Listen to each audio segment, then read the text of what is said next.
Today, Dad and I are making a easy to make toothbrush holder for your convenience. It won't make a mess on your counter, and you can store as many toothbrushes in it as you want, depending on the size you build. Step 1. Measure the base of the toothbrush head. Step 2. Drill 2 pilot holes with a smaller drill bit. Step 3. Clamp it down firmly so that it doesn't move when you drill. Step 4. Choose the right size drill bit that fits the base of your toothbrush head. Step 5. Drill the big holes. Step 6.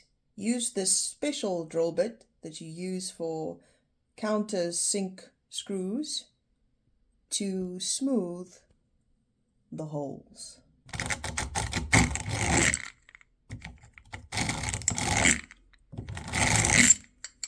Step 7. Smooth the holes on the inside as well.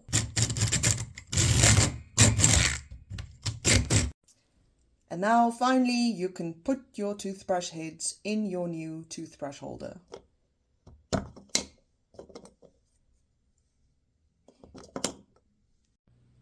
And it won't make a mess on your counter.